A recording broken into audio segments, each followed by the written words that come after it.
Selamat pagi anak-anak. Ibu adalah guru baru kalian. Ibu membawakan mata pelajaran matematika.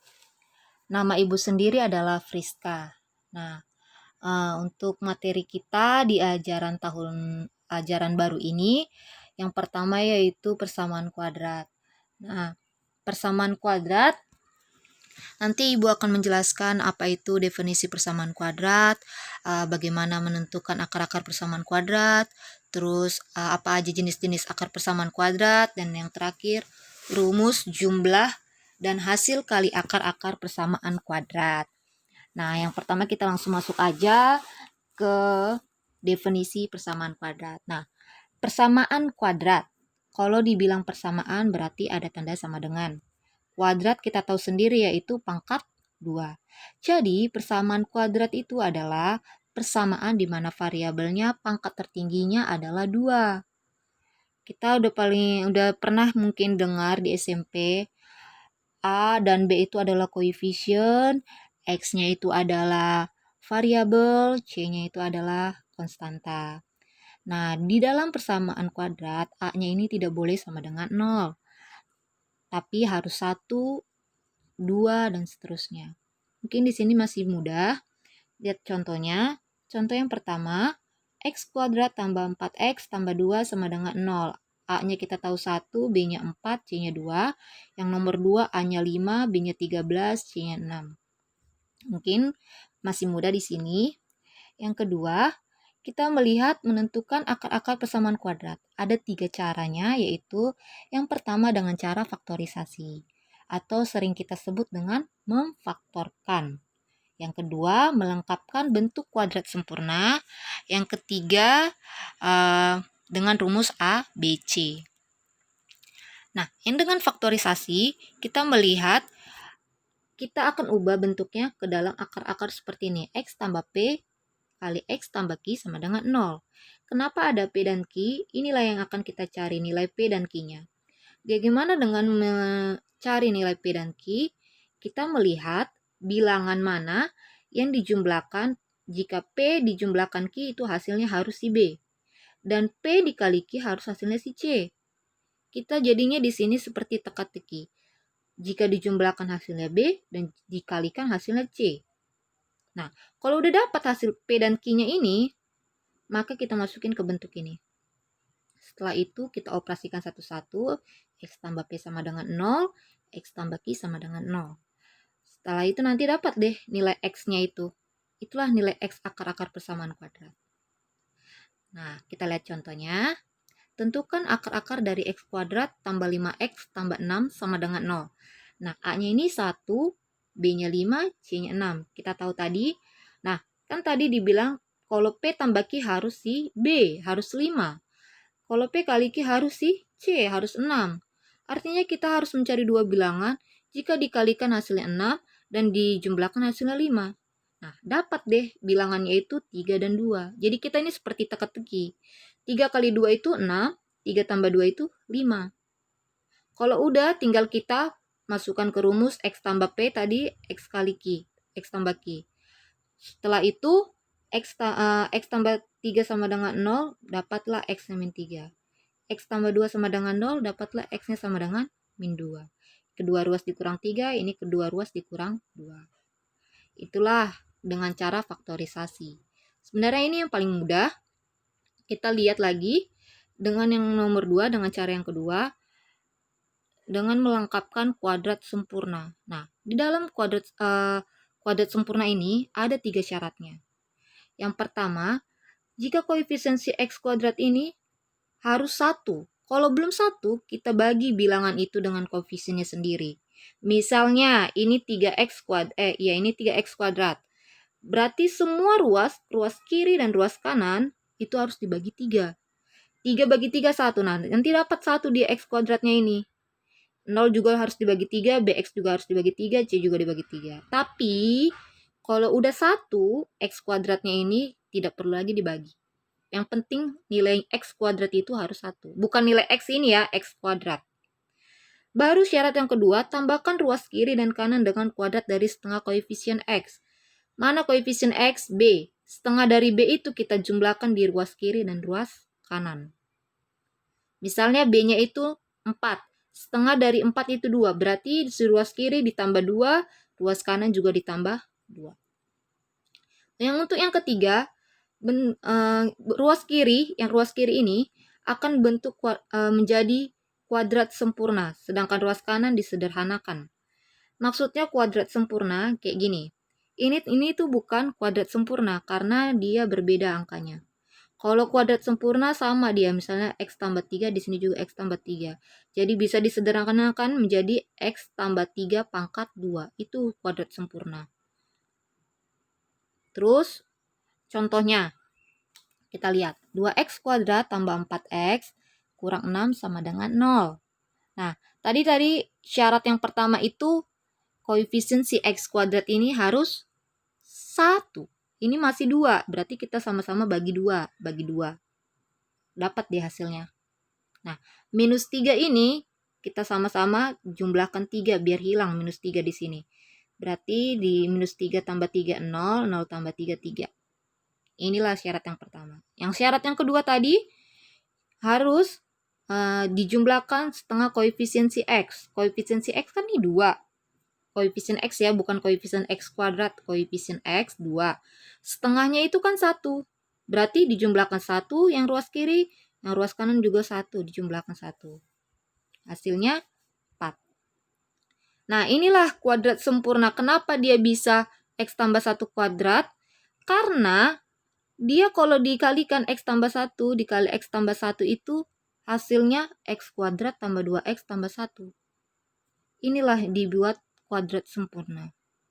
Nah, dari sini kita sama-sama akarkan biar hilang pangkatnya. X tambah 1 kuadrat diakarkan, habis akarnya ini akar 4. Plus minus. Kenapa plus minus? Karena akar bisa hasilnya negatif, bisa positif. Nanti biar sisa tinggal X aja, berarti ini dikurang 1, ini juga kurang 1. Udah. Kalau 0 dikurang 1 kan minus 1. Makanya di sini minus 1. Ini akar 4 itu 2. Nah, untuk negatif positif ini, plus minus ini, itu ada 2 nanti akar-akarnya. Yang pertama X1 berarti minus 1 dikurang 2. Dan yang kedua nanti dijumlahkan. Yang 1 dikurang, yang 1 dijumlahkan. Jadi himpunan penyelesaiannya adalah min 3 dan 1. Nah, sekarang kita untuk mencari rumus ABC. Nah, rumus ABC ini ada rumus turunannya. Kita mendapatkan rumus ini ada dibuat turunannya, bisa kalian pahami di sini. Sehingga rumus ABC-nya itu X1 2 sama dengan, berarti ada 2 ya, min B plus minus akar dari B kuadrat kurang 4AC per 2A. Itulah rumus ABC. Jadi nanti kalau ada contoh soal, kalian tinggal substitusi aja. Kalian kan udah mengerti yang mana A, yang mana B, mana C. Nah, tinggal masukinlah, substitusikan B-nya. B-nya tadi minus 7. Min kali min jadi positif. Itu dapat hingga akhirnya ini 7 plus minus 1 per 6. Jadi ada 2. Yang satu ditambah, yang satu nanti dikurang. X1-nya itu dijumlah, X2-nya dikurang. Makanya dibuat plus minus. Jadi hasil penyelesaiannya X1 4/3 dan X2 sama dengan 1. Nah, yang ketiga jenis-jenis akar persamaan kuadrat. Di sini gampang aja, kita hanya lihat rumusnya. Kalau rumus dari diskriminan itu adalah B kuadrat kurang 4AC. Kita ngelihat jenisnya itu dari diskriminannya. Kita lihat dulu bagaimana diskriminannya. Jadi sifatnya ada 3. Kalau diskriminannya lebih besar, maka ada 2 akar real yang berbeda atau berlainan. Kalau diskriminannya lebih kecil, berarti tidak memiliki akar real. Kalau diskriminannya sama dengan 0, memiliki 2 akar real yang sama. Nah, diskriminan ini rumusnya, B kuadrat kurang 4AC. Jadi kita cuma mencari hasilnya dari diskriminan itu aja, baru kita cocokkan ke sini, ke sifat yang manakah dia. Nah, contohnya kayak gini, yang nomor A, 2X kuadrat tambah 3X kurang 14 sama dengan 0. Kan kita tahu sendiri A, B, dan C-nya kita masukin aja, kita substitusi. Nah, dapat deh hasilnya 121. Kita tahu 121 itu lebih besar dari 0. Berarti diskriminannya lebih besar dari 0. Kalau diskriminan lebih besar dari 0 memiliki dua akaril yang berlainan atau berbeda. Inilah sifatnya, jenisnya. Yang kedua, ini lagi hasilnya menjadi min 23. Kalau min 23 kan itu lebih kecil 0 kan? Maka dia tidak mempunyai akaril. Kita tinggal lihat aja sifat-sifatnya ini. Tinggal substitusi, terus kita cek sifatnya. Begitu. Itu untuk jenis-jenis akar persamaan kuadrat. Nah, yang keempat, rumus dan jumlah hasil kali akar-akar persamaan kuadrat. Tadi ini hampir berkaitan dengan rumus ABC. Rumus ABC tadi kan plus minus, ada yang ditambah, ada yang kurang. Nah, dari sini kalau untuk jumlah berarti dijumlahkan. Yang plus ini sama yang minus ini dijumlah. Ya, mengerti? Di sini ini turunannya, ini rumus turunan. Rumus turunannya berarti dijumlahkan jadi sama-sama dibagi 2A. Ini habis, min B kurang B, min 2B, min 2B per 2A, jadi disederhanakan min B per A. Jadi untuk jumlah akar-akar persamaan kuadrat, min B per A, ini jumlah. Tapi untuk yang kali, rumus hasil kali akar-akar persamaan kuadrat, itu kita kalikan aja. Ini yang plus, ini yang minus, kalikan. 2A kali 2A, 4A kuadrat. Ini masukkan hingga akhirnya 4AC per 4A kuadrat. Kita sederhanakan sama-sama dibagi 4 jadi C per A. Jadi kalau untuk rumus hasil kalinya itu C per A. Dapat dari sini. Jadi itu matematika itu semuanya ada caranya. Itu masih berkaitan. Rumus turunannya juga ada. Jadi tidak asal dibuat-buat rumus-rumusnya ini semua masih berkaitan. Nah, berikut ini adalah rumus jumlah dari hasil akar-akar persamaan kuadrat. Tadi udah tahu kalau jumlah min B per A, kalau kali C per A. Inilah rumusnya. Contoh aja langsung. Diketahui X kuadrat kurang 3X tambah 5. Kita tahu ABC-nya berapa? A-nya 1, B-nya min 3, C-nya 5.